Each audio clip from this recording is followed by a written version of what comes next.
প্রিয় দর্শক, সবাইকে স্বাগত জানাচ্ছি এনটিভি নিয়মিত স্বাস্থ্য বিষয়ক আয়োজন স্বাস্থ্য প্রতিদিন অনুষ্ঠানে। আপনাদের সাথে আছি আমি ডাক্তার সামিউল আওয়াল স্বাক্ষর। প্রতিদিনের মতো আজও আমরা একটি গুরুত্বপূর্ণ বিষয় নিয়ে কথা বলবো। আজ আমাদের আলোচনার বিষয় দাঁতের বিভিন্ন সমস্যা। এই গুরুত্বপূর্ণ বিষয়টি নিয়ে আলোচনা করবার জন্য আজ আমাদের সাথে স্টুডিওতে রয়েছেন একজন বিশেষজ্ঞ চিকিৎসক। চলুন দর্শক, অনুষ্ঠানের শুরুতেই পরিচিত হয়ে আসি আমাদের আজকের অতিথির সাথে। ডাক্তার মোহাম্মদ আরিফুজ্জামান 1985 সালের ফেব্রুয়ারি মাসে কিশোরগঞ্জ জেলায় জন্মগ্রহণ করেন। তিনি 2009 সালে ঢাকা ডেন্টাল কলেজ থেকে বিডিএস ডিগ্রি অর্জন করেন। এরপর তিনি চিকিৎসা বিজ্ঞানে উচ্চতর এমপিএইচ ডিগ্রি লাভ করেন। বর্তমানে তিনি ইন্ডিপেন্ডেন্ট ইউনিভার্সিটি এর জনস্বাস্থ্য বিভাগে ফ্যাকাল্টি হিসেবে কর্মরত। আপনাকে স্বাগত জানাচ্ছি আমাদের আজকের এই আলোচনায়। আপনাকে ধন্যবাদ এনটিভিকে এবং ধন্যবাদ দর্শকদেরকে। আমরা দেখি যে শীতকালে আসলে এক ধরনের ঠান্ডা আবহাওয়া থাকছে, পাশাপাশি ঠান্ডা পানি নিয়ে আসলে আমাদের কাজ করতে হচ্ছে। এই যে ঠান্ডা অনুভূতির জায়গাটি, সেটি আসলে দাঁতের ক্ষেত্রে কেমন? শীতের সময় আমরা আমাদের দাঁতে শিরশির একটা অনুভূতি বেড়ে যায়। দাঁতের শিরশির অনুভূতির জন্য প্রথমত দায়ী হচ্ছে আমাদের দাঁতের যে প্রোটেক্টিং লেয়ার বা এনামেল থাকে, সেই এনামেলটা কোনো কারণে যদি পাতলা হয়ে যায় বা কোনো কারণে ব্রেকেজ হয় বা কোনো কারণে ক্যারিজ হয়, তখন আমাদের দাঁতে শিরশির অনুভূতি তৈরি হয়। তো আমরা শীতকালে সেটা বুঝতে পারি। যাদের সাধারণত খুব মাইনর প্রবলেম থাকে তারাই শীতকালে বুঝতে পারে, কারণ এছাড়া অন্য সময় সে টের পায় না। শীতকালে যখন আমাদের এই ঠান্ডা অনুভূতিটা আসে, যেটা আমাদের দাঁতের এনামেলের সঙ্গে রিলেটেড এবং ডেন্টিনের সঙ্গে রিলেটেড, তখন দেখা যায় যে আমরা সেই অনুভূতিটা বুঝতে পারি যে আমাদের দাঁত শিরশির করছে। তো এটা সাধারণত দাঁতের এনামেল যদি পাতলা হয়ে যায় কোনো কারণে, তখন এটা হয়ে থাকে। শীতকালে আসলে সেই অনুভূতিটি বেশি হয় কেন? ঠান্ডা ওয়েদার, ঠান্ডা পানি বা ঠান্ডা বাতাস যখন যাচ্ছে, আমাদের এনামেলের নিচে ডেন্টিন থাকে এবং ডেন্টিনের সঙ্গে কিছু নার্ভ রিলেটেড থাকে, যে নার্ভটা হচ্ছে এই ঠান্ডা অনুভূতিটাকে অ্যাকসেপ্ট করতে পারে। সো এনামেলের পুরুত্ব যত বেশি থাকবে, তত বেশি সেটা প্রোটেক্টেড থাকবে, নার্ভকে সে অ্যাকুরে রাখবে, এই অনুভূতিটাকে পাস হতে দেবে না। ফলে দেখা যায় শীতের সময় আমরা সেই জিনিসটা বুঝতে পারি যদি কারো এনামেল নর্মালের থেকে তার ঘনত্ব কম থাকে। কোন ব্যক্তির দাঁতের এনামেল ভালো রয়েছে সেটি কি একজন ব্যক্তি আসলে নিজে বুঝতে পারেন কিনা? যার এনামেল ভালো, তার লক্ষণগুলো ডেফিনেটলি এটাই হবে, সে যখন ঠান্ডা গরম কিছু খাবে তখন অন্যদের তুলনায় সে অনেক বেশি স্বস্তি অনুভব করবে। যখনই যার যত বেশি রেসপন্স হবে ঠান্ডাতে গরমে খেতে গেলে, আইসক্রিম খেতে গেলে বা ঠান্ডার সময় পানি খেতে গেলে, যার যত বেশি সেন্সিটিভিটি হবে, বুঝতে হবে, তার তত বেশি সমস্যা হবে এবং তার চেক আপ করানো উচিত। দাঁতের সেন্সিটিভিটি, এই সমস্যা আসলে কি করণীয়? প্রথম কাজ হচ্ছে অবশ্যই চেক আপ করতে হবে। চেক আপের মাধ্যমে দেখা হবে যে তার কোনো ক্যারিজ আছে কিনা। যদি কোনো ক্যারিজ না থাকে, তাহলে তার এনামেল লেয়ার পাতলা হয়েছে সেটাই আমরা ধরে নিব। সেই ক্ষেত্রে আমরা সাধারণত কিছু মেডিকেটেড পেস্ট আছে, যেগুলো ফ্লোরাইড রিলিজিং পেস্ট, যা সেন্সিটিভিটি কমায়। সেই ক্ষেত্রে আমরা তাদেরকে সেই ধরনের পেস্ট সাজেস্ট করব। পাশাপাশি যেন এনামেল আরও পাতলা না হয়ে যায়, তার জন্য তাকে কিছু অ্যাডভাইস, যেমন আমরা বলি কার্বোনেটেড ওয়াটার যেগুলো আছে বা আমরা যে পানীয়গুলো পান করি, কোক পান করি বা অ্যাসিডিক যে ওয়াটারগুলো পান করি, সেগুলো থেকে বিরত থাকতে হবে। দাঁতে ব্রাশিংয়ের ক্ষেত্রে যত্নবান হতে হবে, যেন ব্রাশ খুব বেশি শক্ত না হয় বা আমরা ব্রাশিং করার ক্ষেত্রে খুব বেশি যেন ফোর্স অ্যাপ্লাই না করি, কারণ আমরা যখন দিনের পর দিন ব্রাশ করি একটা ফ্রিকশন তৈরি হয়, সেই ফ্রিকশনের মাধ্যমে আমাদের দাঁতের এনামেলটা লস হতে পারে। এটা একটা। আর বিষয় হচ্ছে আমাদের যে খাবারগুলো সাধারণত আমরা আগেই বলেছি যে স্টিকি খাবার বা দাঁতের সঙ্গে লেগে থাকে খাবার, এই খাবারগুলো আমরা অ্যাভয়েড করব। ফলে খাবার খাওয়ার মাধ্যমে নিয়মিত ব্রাশ এবং ব্রাশিংয়ের প্রতি যত্নবান হওয়ার মাধ্যমে আমরা আমাদের এনামেলকে ভালো রাখতে পারি। মেডিকেটেড টুথপেস্ট, সেটি আসলে ব্যবহারের কোনো উল্লেখযোগ্য নিয়ম রয়েছে কিনা? আমরা বলি যার সেন্সিটিভিটি প্রবলেম আছে, সে সবচেয়ে বেটার হয় দাঁতের সারফেসে, এনামেল সারফেসে কিছুক্ষণ অ্যাপ্লাই করে 5 থেকে 10 মিনিট পরে ব্রাশ করা। হ্যাঁ, সেক্ষেত্রে বেশি উপকার পাওয়া যায়। সেটির আসলে কি গুরুত্ব বহন করছে? ওই যে ফ্লোরাইড রিলিজটা বেশিক্ষণ সময় ধরে হয় দাঁতের এনামেল এবং ডেন্টিন, এই ফ্লোরাইডটাকে, এটা একটা টপিক্যাল এজেন্ট হিসেবে কাজ করে। সেই ক্ষেত্রে ওই ফ্লোরাইডটাকে সে বেশি সময় ধরে নিতে পারে। ফলে সেটা আমাদের যে সেন্সিটিভিটি যে মূল মেকানিজম যেখানে, ওখানে আমরা বলি যে কিছু ডেন্টিনাল টিউবুলস আছে, ওই টিউবুলসগুলোকে সে ব্লক করে দেয়। ফলে আমাদের যে এই ঠান্ডা বা গরমের যে সেন্সেশনটা, সেটা পাস করতে পারে না। ফলে এনামেল এবং ডেন্টিনের মাঝখানে একটা ব্যারিয়ার হিসাবে কাজ করে। টুথপেস্ট পরিবর্তনের কথা অনেক সময় বলা হয়ে থাকে, সেটি দাঁতের যত্নের ক্ষেত্রে কি ভূমিকা রাখছে? টুথপেস্ট বলতেই বুঝি যে টুথপেস্টের মধ্যে কিছু ফোমিং এজেন্ট থাকবে, আর ভালো পেস্ট বলতে আমরা বুঝি যে ফ্লোরাইড কন্টেইনিং পেস্ট হতে হবে। আমাদের সবচেয়ে বেশি জিনিস যেটা টুথপেস্ট থেকে নেওয়ার আছে সেটা হচ্ছে ফ্লোরাইড কন্টেইনিং জিনিস। এখন এটা এক একটা কোম্পানি এক এক রকমভাবে এটা ফর্মুলেটেড করে থাকে, ফলে কারো ক্ষেত্রে যদি একটা পেস্ট খুব বেশি দিন ইউজ করার মাধ্যমে খুব বেশি উপকার না আসে, সেক্ষেত্রে আমরা বলি যে আপনার পেস্টটা চেঞ্জ করতে পারেন, চেঞ্জ করে দেখতে পারেন যে অন্য পেস্টের অন্য ফর্মুলাতে আপনার কেমন রেসপন্স আসছে। দাঁতের মাড়ি থেকে রক্ত পড়া, এই সমস্যা আমরা অনেকের ক্ষেত্রেই দেখি, কি কারণে হয়ে থাকছে এমন এবং তাৎক্ষণিকভাবে কি করণীয়? দাঁতের মাড়ি থেকে যে রক্ত পড়া সেটা সাধারণত হয়ে থাকে আমাদের দাঁতের যে ক্যালকুলাস জমে বা পাথর জমে, সেই পাথরটা জমার মাধ্যমে সেখানে কিছু ব্যাকটেরিয়া বাসা বাঁধে এবং তার ব্যাকটেরিয়া গ্রো করে।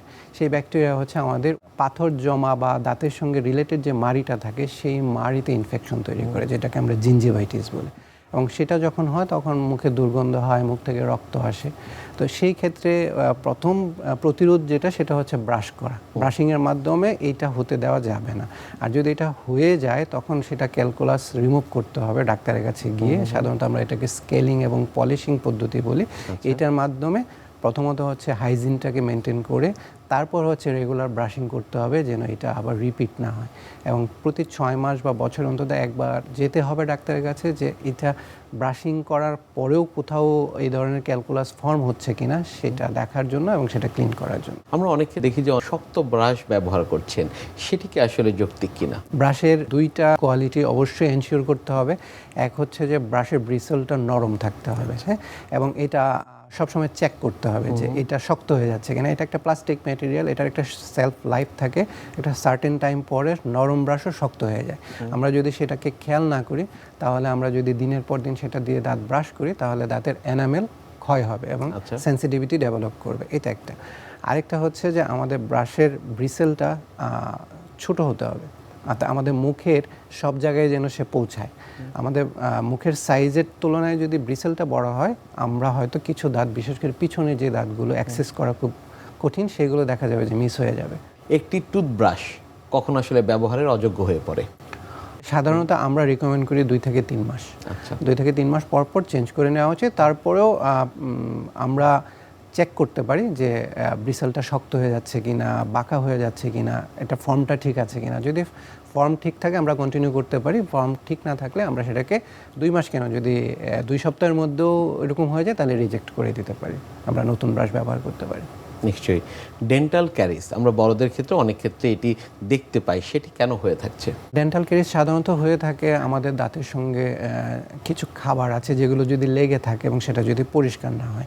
আমরা যদি খুব সহজভাবে বলি যে আমাদের খাবারের মধ্যে শর্করা এবং কার্বোহাইড্রেট যে খাবারগুলো থাকে সেই খাবারগুলো যদি স্টিকি হয় এবং দাঁতের এমন জায়গায় যেটা হচ্ছে কোনো কারণে ব্রাশিংয়ের মাধ্যমে পরিষ্কার হলো না, তাহলে সেটা ওখানে 24 থেকে 48 ঘন্টা যদি লেগে থাকে, ওখানে কিছু মুখের ব্যাকটেরিয়া আসে যেটাকে আমরা বলি ল্যাক্টোবেসিলাই এবং স্ট্রেপ্টোকক্কাস মিউটেন্স, যেগুলো মুখের মধ্যেই থাকে কিন্তু ওদের পছন্দের খাবার হচ্ছে শর্করা এবং কার্বোহাইড্রেট। তো তারা যেটা করে ওই খাবারটাকে হচ্ছে খাওয়ার মাধ্যমে এক ধরনের অ্যাসিড প্রডিউস হয়, ল্যাকটিক অ্যাসিড বলি আমরা। সেই অ্যাসিডটা হচ্ছে দাঁতের এনামেলকে সফট করে ফেলে, প্রথমে সফট করে। এখন এটা যদি কন্টিনিউ হয়, অর্থাৎ ওই জায়গায় ওই খাবারটা জমে থাকে এবং ব্যাকটেরিয়া কন্টিনিউয়াসলি সেটাকে খেতে থাকে, তাহলে ওই সফেনিং এনামেলটাই আস্তে আস্তে ডিপে যেতে থাকে এবং ওখানে আরও বেশি ব্যাকটেরিয়া গ্রো করে, আরও ব্যাকটেরিয়া আরও অ্যাসিড প্রডিউস করে এবং ওই এনামেলটা যখন এক সময় ডেন্টিনে চলে যায় ক্ষয় হয়ে হয়ে, এবং ডেন্টিন থেকে যখন পাল্পে চলে যায় তখন আমরা পালপাইটিস হয়, দাঁতে ব্যথা হয়, এই মানে পর্যায়ক্রমে এই সমস্যাগুলো তৈরি হয় ডেন্টাল ক্যারিজের মাধ্যমে। দাঁতের কারণে ব্যথা অনুভূত হচ্ছে না, তারপরেও কি দাঁতের ক্ষতি হতে পারে কিনা? দাঁতের কারণে বলতে দাঁতে যখন পালপাইটিস হচ্ছে কিন্তু ব্যথা অনুভূত হচ্ছে না, এটা খুবই রেয়ার যে পালপাইটিস হচ্ছে বাট ব্যথা হচ্ছে না। এটা একটা অ্যাকিউট পেইন, সাধারণত খুবই আনকমন যে পালপাইটিস হওয়ার পরেও ব্যথা হয়নি। কেউ কেউ হয়তো পেইন কিলারের মাধ্যমে বা অন্য কোনো মাধ্যমে 1 বা 2 দিনের মধ্যে ব্যথা থেকে মুক্ত হয়ে যাওয়ার পরে ভুলে যায় যে কখনো ব্যথা হয়েছিল। তো সে যদি সেটা ভুলে যায় বা 2-3 দিনের মাধ্যমে ব্যথা মানে রিমুভ হওয়ার পরে সে যদি ডাক্তারের কাছে না যায় তাহলেই সবচেয়ে বেশি ক্ষতিটা হয়। আমরা সাধারণত বলি যে অ্যাকিউট ইনফেকশনটা হচ্ছে আমাদের জন্য একটা ব্লেসিং, আমরা বুঝতে পারি আমার বডিতে কিছু হচ্ছে। কিন্তু সেটা যদি ক্রনিকে চলে যায়, আমরা যদি সেটার সঙ্গে ইউজ টু হয়ে যায়, তখন দেখা যায় সেটা আমাদেরকে আস্তে আস্তে অনেক বেশি বড় ক্ষতির দিকে নিয়ে যায়। যেমন দাঁতের পেইন হয়নি, কিন্তু দাঁতে একটা সমস্যা আছে, ক্যারিজ হয়েছে বা পালপাইটিস পর্যায়ক্রমে ক্রনিক পালপাইটিসে চলে গেছে, তখন যদি আমরা ডাক্তারের কাছে না যাই, প্রথমত সেটা দাঁতকে নষ্ট করে ফেলবে, এবং দাঁতের নষ্ট করার পরে যেটা হয়, আমরা সেটা বোন লেভেলে চলে যায়, হাড়ের মধ্যে দাঁতের সঙ্গে যে হাড়টা আছে এই হাড়ে ইনফেকশনটা ছড়িয়ে যায়, আচ্ছা, যেটা থেকে পরবর্তীতে সিস্ট হয়, টিউমার হয় এবং ক্ষেত্রবিশেষ ক্যান্সার পর্যন্ত হতে পারে। দাঁতের ক্ষেত্রে আমরা অনেক ক্ষেত্রেই দেখে থাকি যে মাড়ি ফুলে যাচ্ছে কিংবা মাড়ি লাল হয়ে গিয়েছে, সেক্ষেত্রে কি করণীয়? মাড়ি ফুলে যাওয়া বা মাড়ি লাল হয়ে যাওয়া জিঞ্জিভাইটিসের প্রথম লক্ষণ, এবং পরবর্তীতে যখন আরও বেশি পর্যায়ে চলে যায় তখন ব্লিডিং হয় এবং দুর্গন্ধ হয় এবং মাড়ি দাঁত থেকে একদম সম্পূর্ণরূপে আলাদা হয়ে যায় বা নরম হয়ে যায়। তো প্রথম করণীয় হচ্ছে ডাক্তারের কাছে যাওয়া, প্রয়োজনে হচ্ছে আমরা বলি স্কেলিং করা। স্কেলিংয়ের মাধ্যমে যে কজের কারণে এই মাড়িটা ইনফেক্টেড হচ্ছে, সাধারণত আমরা বলি যে ক্যালকুলাসের কারণে হয়ে থাকে, বাট শারীরিক আরও অনেক সিস্টেমিক অসুখ থাকে যেটার কারণেও এটা হতে পারে। সেটা হচ্ছে ডক্টর ফাইন্ড আউট করবে যে মুখের ক্যালকুলাসজনিত কারণ ছাড়া অন্য কোনো কারণে জিঞ্জিভাইটিস হচ্ছে কিনা, সেই অনুযায়ী তাকে ট্রিটমেন্ট দেওয়া হবে। বাট সাধারণত আমরা বলি যে যদি ক্যালকুলাস জমে, যেটা ব্রাশিং প্রপারলি না হওয়ার কারণে হয়, সেই ক্ষেত্রে ওই ক্যালকুলাসটাকে রিমুভ করা, সঙ্গে কিছু মেডিকেমেন্ট নেওয়া এবং পরবর্তীতে সেটাকে মেনটেন করা, সেই ক্লিনলিনেসটাকে মেনটেন করা হচ্ছে। খাদ্যকণা সেটি দাঁতের ফাঁকে যদি আটকে থাকে তাহলে আসলে দাঁতের কি সমস্যা হতে পারে? আমাদের দাঁতের যে কয়টা সারফেস থাকে সেটার মধ্যে আমরা বলি যে দুই দাঁতের মাঝখানে সারফেসটাকে বলি আমরা ইন্টারপ্রক্সিমাল এরিয়া। তো এই ইন্টারপ্রক্সিমাল এরিয়াতে খাবার জমে থাকার কারণে একটা ক্যারিজ হয়, যেই ক্যারিজটাকে আমরা সাধারণত ফাইন্ড আউটও করতে পারি না, দেখতেও পারি না, কারণ সেটা দুই দাঁতের মাঝখানে হওয়ার কারণে। ফলে খাবার আটকে থাকলে, দাঁতের যে কোনো সারফেসে খাবার আটকে থাকলে সাধারণত কমন ইনসিডেন্স হচ্ছে ডেন্টাল ক্যারিজ, এবং দুই দাঁতের মাঝখানেও যদি আটকে থাকে, সেটা যদি শুধু দাঁতের মধ্যে হয় তাহলে ডেন্টাল ক্যারিজ হবে, যদি সেটা গাম এরিয়াতে হয় তাহলে ডেন্টাল ক্যারিজের পাশাপাশি আমরা বলি যে পেরিওডন্টাইটিস হবে। সেক্ষেত্রে আসলে কি করণীয় বা চিকিৎসা পদ্ধতি কি রয়েছে? প্রথমত যদি সেটা ক্যারিজটা যদি শুধুমাত্র এনামেল বা ডেন্টিন সারফেসে থাকে, পালপাইটিসে না যায়, আমাদের কমন চিকিৎসা হচ্ছে ডেন্টাল ফিলিং, যেই ফিলিংয়ের মাধ্যমে সেটাকে রিকভার করা সম্ভব, এবং সেটা যদি পালপাইটিস পর্যায়ে চলে যায় তাহলে রুট ক্যানেল ট্রিটমেন্ট এবং ক্যাপ করে নিতে হবে। আর যদি গামের মধ্যে থাকে, গাম রিলেটেড থাকে, সেক্ষেত্রে আমাদের ওই গামের যে পেরিওডন্টাল প্রবলেমটা আছে সেটাকে আমাদের স্কেলিং, পলিশিং বা অন্যান্য যে গাম ট্রিটমেন্ট আছে সেটার মাধ্যমে গামটাকেও ঠিক করে নিতে হবে সঙ্গে। এই যে দাঁতের ফিলিং, রুট ক্যানেল কিংবা আমরা আরও আধুনিক পদ্ধতির কথা শুনেছি, কোন পদ্ধতি এখন বেশি জনপ্রিয়? ডেন্টাল ফিলিং অবশ্যই হচ্ছে আমরা বলি যে দাঁতের যে ডেন্টাল ক্যারিজ রিলেটেড যে প্রবলেমটা, তার জন্য হচ্ছে প্রথম চিকিৎসা, এটা হচ্ছে প্রাথমিক চিকিৎসা। এটার মাধ্যমে আমি সমস্যাটাকে এখানেই থামিয়ে রাখতে পারছি। এইটা এনামেল থেকে ডেন্টিন, ডেন্টিন থেকে পাল্পে যেতে দিচ্ছি না, সেটা যে পর্যায়ে আছে, প্রাথমিক পর্যায়ে আছে। কিছু কিছু ক্ষেত্রে পাল্পের কাছে চলে গেলেও আমরা ফিলিংয়ের মাধ্যমে সমাধান করতে পারি, সেই পদ্ধতিও আসছে এখন। বাট সেটা যখন পালপাইটিসে চলে যাচ্ছে তখন রুট ক্যানেল ট্রিটমেন্ট ছাড়া আমাদের আর কোনো ধরনের উপায় থাকে না। সেক্ষেত্রে রুট ক্যানেল ট্রিটমেন্ট হচ্ছে টুথ সেভিং ট্রিটমেন্ট। এটা আমরা যদি করতে পারি, প্রপারলি করতে পারি, তাহলে টুথকে অনেক দিন ভালো রাখা সম্ভব, ইনফেকশন মুক্ত রাখা সম্ভব। এবং এরপরে আসবে দাঁতের কন্ডিশন অনুযায়ী দাঁতে ক্যাপ পরানো। দাঁতের ক্যাপ পরানোটা হচ্ছে দাঁতকে ফ্র্যাকচারের হাত থেকে, অর্থাৎ আমি রুট ক্যানেল করে দাঁতকে ইনফেকশন মুক্ত করলাম, বাট সেটাকে তার যে ডেস্ট্রয়টা হয়েছে, ক্যারিজ মানে হচ্ছে এনামেল লস হওয়া, তার সঙ্গে যত বেশি গ্রেডের ক্যারিজ হবে তত বেশি এনামেল ডেন্টিন লস হবে, ফলে সেটা উইক হয়ে যাবে। এবং যখন তাকে রুট ক্যানেল করা হবে, যেহেতু রুট ক্যানেল মানে হচ্ছে ভিতরে যে পাল্পটা ইনফেক্টেড হয়ে গেল সেটাকে রিমুভ করে ফেলা, এবং ইনফেক্টেড মানে হচ্ছে সে নষ্ট হয়ে গেল, রিমুভ করার মাধ্যমে তাকে ক্লিন করা হলো, তার মানে এইখানে আর কোনো ধরনের নিউট্রিশনাল স্ট্যাটাসটা তার থাকবে না, ফলে সে কিছুটা উইক হবে। তার সঙ্গে আছে এনামেল এবং ডেন্টিন লস ক্যারিজের কারণে, ফলে এইটা ফাংশনাল যখন হবে, আমরা যখন এটা দিয়ে খাওয়া দাওয়া করতে যাব তখন সে ফ্র্যাকচার হওয়ার চান্স থাকবে।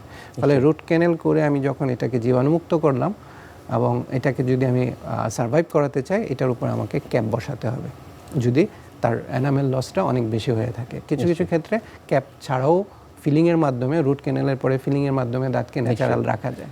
দাঁতে ক্যাপ পরানোর বিষয়টি নিয়ে আপনার কাছ থেকে আমরা জানবো, তবে তার আগে আমাদের এই অনুষ্ঠানের একটি নিয়মিত সেগমেন্ট হচ্ছে বিভিন্ন খাদ্যের পুষ্টি গুণাগুণ সম্পর্কে আমাদের দর্শকদের জানিয়ে দেয়া। প্রিয় দর্শক, দেখছেন স্বাস্থ্য প্রতিদিন। কথা হচ্ছিল খুব গুরুত্বপূর্ণ একটি বিষয়, দাঁতের বিভিন্ন সমস্যা নিয়ে। অনুষ্ঠানে এ পর্যায়ে দেখে নেব বিভিন্ন খাদ্যের পুষ্টি গুণাগুণ সম্পর্কে আমাদের পুষ্টিবিদের কাছ থেকে। অনেক বাবা মায়ের রয়েছেন যারা কিন্তু সন্তানের উচ্চতা বৃদ্ধি নিয়ে খুব টেনশনে থাকেন। আসলে উচ্চতাটা ডিপেন্ড করে অনেকটা বংশগত বিষয়ের উপর, বাবা মায়ের হাইটের উপর বা পূর্বপুরুষদের হাইটের উপর ডিপেন্ড করে। এর পাশাপাশি কিন্তু উচ্চতা আরও একটা বিষয়ের উপর ডিপেন্ড করে, সেটা হলো পুষ্টি বা নিউট্রিশন। আপনার যদি বাচ্চা নিউট্রিয়েন্ট ডেফিসিয়েন্সি থেকে থাকে, তখন কিন্তু বাচ্চার দেখা যাবে যে এই পুষ্টির অভাবের কারণে কিন্তু আপনার বাচ্চার উচ্চতা বা ওজন ঠিক মতো বাড়বে না। তাই বাচ্চার উচ্চতা যাতে সঠিকভাবে বাড়ে, এই কারণে কিন্তু আপনার বাচ্চার খাবারে অবশ্যই পুষ্টিকর খাবার রাখতে হবে। আমরা বলে থাকি যে 5 বছর বয়সের আগে যদি বাচ্চার নিউট্রিয়েন্ট ডেফিসিয়েন্সি হয় বা অপুষ্টিতে যদি ভুগে থাকে বাচ্চা, সেই সব বাচ্চার কিন্তু পরবর্তীতে আপনার হাইটটা একটু কম হয়ে থাকে। তাই এই কারণে অবশ্যই আপনার বাচ্চার খাবারে আপনি পুষ্টিকর খাবার রাখবেন। যেসব বাচ্চাদের রক্ত স্বল্পতা বা রক্ত শূন্যতা থাকে, এইসব বাচ্চাদের কিন্তু হাইটের উপর খুব ইফেক্ট পড়ে বা হাইটটা একটু কম হয়। তো এই কারণে অবশ্যই আয়রনযুক্ত যে খাবার যেগুলো রয়েছে, আয়রন এবং ফলিক অ্যাসিড যুক্ত খাবার অবশ্যই আপনার বাচ্চার খাবারে রাখতে হবে। আপনি এক্ষেত্রে যেটা করবেন, যে দেখা যায় যেসব খাবারে আয়রন পাওয়া যায়, যেমন কলা, খেজুর, বেদানা, দেশীয় যে ফল যেগুলো রয়েছে, সবুজ শাকসবজি এবং হলুদ রঙের যে সবজি এবং ফলমূল রয়েছে, এগুলো আপনার বাচ্চার খাবারে রাখবেন। এগুলোতে প্রচুর পরিমাণে আয়রন এবং ফলিক অ্যাসিড পাওয়া যায়। আয়রন এবং ফলিক অ্যাসিড আপনার বাচ্চার রক্ত স্বল্পতা দূর করার পাশাপাশি কিন্তু উচ্চতা বাড়াতেও সাহায্য করবে। আয়রনযুক্ত খাবার খাওয়ানোর সময় অবশ্যই ভিটামিন সি যুক্ত খাবার আপনার বাচ্চার খাবারে রাখতে হবে, কারণ আয়রনযুক্ত খাবার খেলেই যে আপনার আয়রনের চাহিদা পূরণ হবে সেটা না, আয়রনটা অ্যাবজর্ব ও শোষণ করতে হবে শরীরে। সেই কারণে সাথে অবশ্যই ভিটামিন সি রাখতে হবে। আপনার কমলা, লেবু, মালটা, কাঁচামরিচ, ধনেপাতা, পুদিনা পাতা বা সিজনাল যে টক ফল যেগুলো রয়েছে, এগুলো আপনার বাচ্চার খাবারে নিয়মিত রাখুন। এরপরে হলো প্রোটিনযুক্ত খাবার। প্রোটিন যদি কম হয়, বাচ্চা যদি প্রোটিন ডেফিসিয়েন্সিতে ভুগে থাকে, এইসব বাচ্চার উচ্চতা অবশ্যই কম হয়। তো এক্ষেত্রে আপনি চেষ্টা করুন আপনার বাচ্চাকে প্রতিদিন 1 থেকে 2 টুকরো করে মাছ বা 1-2 টুকরো করে মাংস, 1টা করে ডিম, 1 গ্লাস করে দুধ, বাদাম, এগুলো খাবার তালিকায় রাখার জন্য।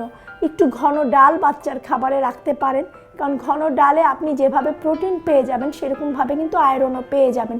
এই ধরনের খাবারগুলো আপনার বাচ্চার উচ্চতা বৃদ্ধিতে সাহায্য করবে।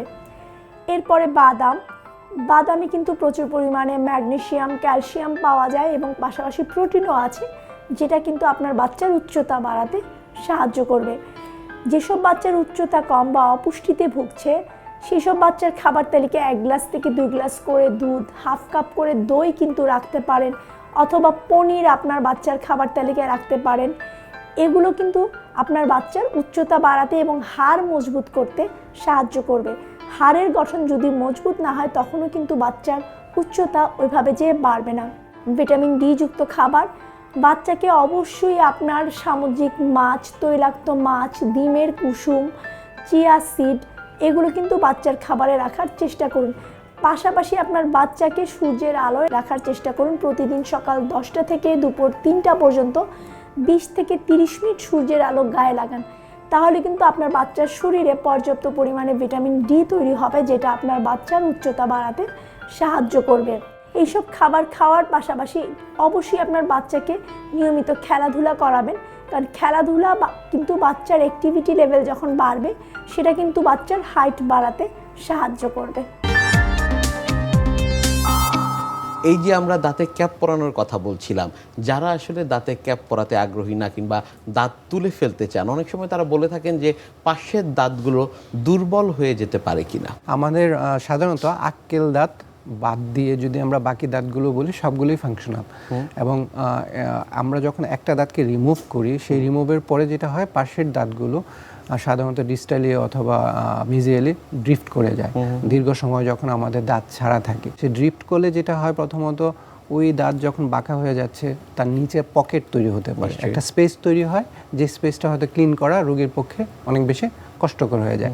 আরেকটা হচ্ছে আমাদের যে অক্লুশন বা দাঁতের সঙ্গে দাঁতের যে কামড় সেটা বদলে যায়, ফলে দেখা যায় যে আমাদের টিএম জয়েন্টে প্রবলেম হতে পারে, আমাদের যে মাসেলগুলো সাধারণত আমাদের মুভমেন্টে খাবার খাওয়ার ক্ষেত্রে এবং মুখের মুভমেন্টের ক্ষেত্রে কার্যকর, সেই মুভমেন্টগুলো আস্তে আস্তে ব্যাহত হবে, মাসেলগুলো আর মানে দেখা যায় যে ওভার অ্যাক্টের কারণে বা ইমপ্রপার অ্যাক্টিংয়ের কারণে এটা পরবর্তীতে এই প্রবলেমগুলো হয়। অনেক ধন্যবাদ আপনাকে আমাদের আজকের এই অনুষ্ঠানে আসার জন্য। ধন্যবাদ আপনাকে। প্রিয় দর্শক, এতক্ষণ দেখছিলেন স্বাস্থ্য প্রতিদিন। কথা হচ্ছিল খুব গুরুত্বপূর্ণ একটি বিষয়, দাঁতের বিভিন্ন সমস্যা নিয়ে। আশা করি আমাদের এই গুরুত্বপূর্ণ তথ্যগুলো আপনাদের অনেক বেশি উপকারে আসবে। অনুষ্ঠানের এ পর্যায়ে দেখে নেব কি থাকছে আগামী পর্বে স্বাস্থ্য প্রতিদিন অনুষ্ঠানে। বাংলাদেশে অনেক ডায়াবেটিক রোগী, এখন 1,31,00,000 হচ্ছে অফিসিয়ালি, এবং আনঅফিসিয়ালি আমার মনে হয় আরও ডাবল হইতে পারে। কেমন? আর 3 কোটি মানুষ অপেক্ষা করছে ডায়াবেটিস হওয়ার জন্য, প্রি ডায়াবেটিস, যেটাকে আমরা বলে থাকি বর্ডারলাইন ডায়াবেটিস অথবা প্রি ডায়াবেটিস অথবা হাফ ডায়াবেটিসও বলে থাকি। তো সুতরাং এই ডায়াবেটিসের যে কেন গুরুত্বপূর্ণ, আসলে ডায়াবেটিসের যে প্রচুর পরিমাণে পেশেন্ট এবং দেশের অনেক বড় একটা অর্থনৈতিক চাপ কিন্তু ডায়াবেটিস থেকে চলে আসে আমাদের মানুষের মধ্যে। বিশ্বের যে কোনো প্রান্ত থেকে যে কোনো সময় আপনাদের পছন্দের অনুষ্ঠান স্বাস্থ্য প্রতিদিন দেখতে ভিজিট করুন আমাদের পূর্ণাঙ্গ ওয়েব পোর্টাল www.ntvbd.com। এছাড়া এনটিভি সব জনপ্রিয় অনুষ্ঠান ও খবরের আপডেট পেতে ভিজিট করুন আমাদের ইউটিউব চ্যানেল ও ভেরিফাইড ফেসবুক পেজে। আজ এখানেই শেষ করছি, আগামীতে আবারও দেখা হবে। সে পর্যন্ত আপনারা সবাই ভালো থাকুন, সুস্থ থাকুন, এনটিভির সাথেই থাকুন। আল্লাহ হাফেজ।